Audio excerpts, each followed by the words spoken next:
Good afternoon, everybody, and welcome to Will on Safety. I understand I haven't done a few posts. The reason for that is I've been on holiday to Scotland. I sort of took my 4x4 and 10 and drove round the North Coast 500. That's why I haven't posted for a little while on the Will on Safety channel, but we'll get back into that now. My sort of adventure around the North Coast 500 around Scotland is posted to my other YouTube channel, which is called Travel Adventurer. So check that out, like and subscribe if you like what you see on there. There'll be more videos of that NT500 being posted to that. But for today, I thought we'd cover what a risk assessment is and also just give an overview of what the 5 steps to a risk assessment are. So, first things first, then, what is a risk assessment? A risk assessment's systematic process involves identifying, analysing, and controlling hazards and risks within the workplace. Effectively, all it really is a documented risk analysis of the processes, the equipment you use, and the types of work you do within your industry, be that an office, a production or manufacturing site, or a construction site. There are many other different jobs, all of which have different risks and hazards. So risk assessment really is just about identifying those hazards and risks, and then putting mitigating control measures in place. If you don't already have them, if you already have them, you're going to evaluate the risks against those mitigating control measures and decide if you need to potentially put more control measures in place. Ideally, it's performed by a competent person, but not solely by the competent person. It should be in conjunction with the sort of shop floor employees or the personnel that are involved with that process, with that machine, with that piece of work, because they are going to be subject matter experts.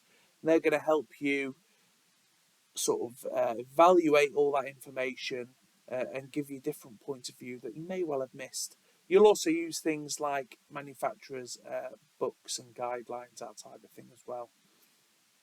Okay. So, like we said, should be performed by a competent person, but with the involvement of those people involved with those processes and different jobs. It's going to determine what the measures are currently in place and what they should be if you need to put anything else in place to further eliminate or control the risk. Risk assessment is one of the major components of risk analysis, and risk analysis is a process with multiple steps that intends to identify and analyse all potential risks and issues that are detrimental to the business or could be detrimental to a person, carrying out that process. It's an ongoing process that gets updated when necessary, normally annually. If you have an accident or a near miss, you may well want to reevaluate it. And if you have a change of equipment, maybe you upgrade your equipment or you redistribute your equipment, move it to a different place, you'd reevaluate it then as well. So let's get into the 5 steps then. 5 steps of a risk assessment. Okay, step 1 is to identify the hazard. So what you should be doing for that is you should be surveying the workplace and have a look at what could reasonably be expected to cause harm. Okay, you're going to have a whole host of different kit and equipment depending on what type of business you're involved with. If you take an office scenario, for example, you're using electrical equipment, computers, TV screens, fax machines, shredding machines. There's also manual handling elements where you might have to transfer office supplies from one area to another. All of those different things, you could reasonably expect they have the potential to cause harm. If you're using laptops and computers, they can overheat, catch on fire. You've also got the risk of electricity. If you've got wires and cables that are damaged and some of the sheathing's gone, you could potentially get an electric shock. When it comes to manual handling and moving kit and equipment around an office-based scenario, there's potential then to get injured from sort of manual handling injuries. Maybe you pull your back, you're not lifting in the correct manner. In terms of a sort of manufacturing process, you might have things like CNC machines, drills, pillar drills, lathes, band saws, all of which you have the potential to sort of entangle employees, cut, lacerate employees. Electric shock will be prevalent. There's a whole host of different hazards and risks that can be identified in any sort of workplace. So that's the first thing. You need to identify common workplace hazards. Check manufacturers and supplier instructions and data sheets for any obvious hazards. All right, that's going to point you in the direction of, okay, these are hazards that have been thought about. Have we protected against those? Review previous accident and near miss reports. Okay, it's that trend analysing. So we should be trend analysing our near misses and accidents, because that's going to point to if we've got a problem machine or a problem process that we need to take a closer look at. Efficiently identify hazards by using a hazard identification checklist. You don't have to do that, just sort of visually ID it, have a look at all the documentation, trend analyse all of the information you have on the process, accidents, near misses, that type of thing, and speak to the guys and girls that use the equipment. There'll be a whole host of knowledge there that you can glean, and make sure you've identified all those potential hazards. Okay, let's have a look then. Hazards and risks are sometimes used interchangeably. However, they actually refer to two different elements of a potential incident. A hazard is something that has the potential to cause harm to people, property, or the environment, whilst a risk is the likelihood to actually cause that harm or damage under defined circumstances. So if you think of risk as, what's the likelihood of that sort of interaction taking place, where it goes from just being a hazard to then going into being an accident. So secondly then, we need to evaluate the risks. To evaluate the hazard risks, you have to consider how, where, how much and how long individuals typically exposed to the potential hazard. Assign a risk rating to your hazards with the help of a risk matrix. Okay, there's no one size fits all. I quite like the 5x5 matrix. Okay, so you just effectively multiply likelihood against consequence.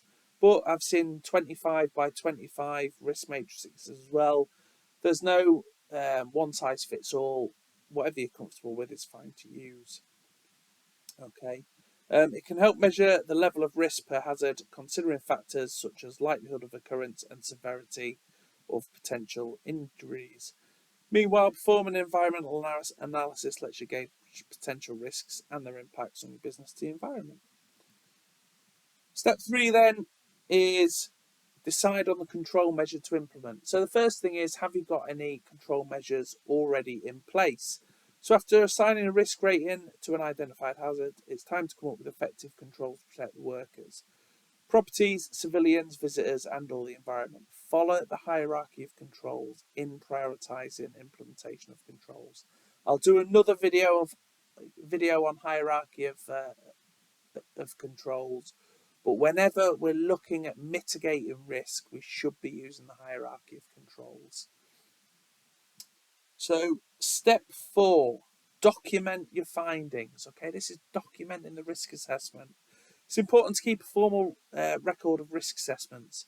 It can help your organisation keep track of hazards, risks, and control measures. Documentation may include a detailed description on the process in assessing the risk, an outline of evaluations, and detailed explanations on how conclusions were made. Use a risk assessment template that can be gathered from the HSE and OSHA websites to document your findings. Excuse me. Share your report and any findings with key parties who can then implement changes. It's not just about identifying the risks and identifying those sort of risk mitigation control measures, all right, and sharing it with the management team. That's all well and good, but you need to be sharing your findings with those individuals that are going to be affected by, implementing them control measures. And that's guys and girls on the shop floor, okay? Share your findings with them. They may well have additional ones that you haven't thought of if you haven't had that initial consultation with the shop floor personnel. Okay, so make sure you document your findings and then share your report and findings with key parties, and that includes the people using the kit and equipment. And then step 5, you're going to review your assessment and update if necessary. Normally what we say is there should be an annual review of all risk assessments, okay? You may well have to review them before that sort of annual deadline as well, though. It's going to depend on a number of factors. You might have a lot of near misses with a piece of equipment, with a process, with a person doing a job. If that's the case, go back, reevaluate some of the hazards and control measures. Try and identify the root cause of why you're having so many near misses, and put a good control measure in place that's going to stop that from reoccurring. Right, have a look at accident rates. If you're having a lot of accidents, again, you may well have to re-review that particular risk assessment before the annual review period. If you have a change or move any kit and equipment, you should be re-reviewing your risk assessment then as well. And the reason for that is, if you're moving kit and equipment, if you're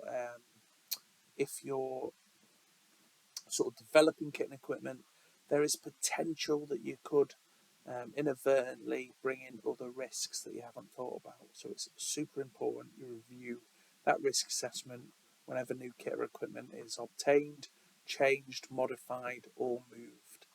Okay. I hope you found this video interesting. If you have, give me a like, hit the subscribe button, which you can see on my page. It doesn't cost anything, but it helps my Will On Safety community grow. If you would like me to cover any specific subjects, please contact me. Contact me in the comments on the video. Or, my number is also on my channel. Drop me a message. I love hearing from people. Let me know what you'd like to hear next. More videos to come on sort of risk matrices. I think I'll do a detailed deep dive into risk matrices, and I think I will probably break down the 5 parts of a risk assessment as well. If you do want to see that, again, leave me a comment below and I'll get those videos squared away from you. But that's it for now. Hope you found it beneficial. If you have, share it with your friends, family, work colleagues. All right, help me grow my community. And remember, folks, until next time, stay safe by choice and not by chance. Take care for now. Bye.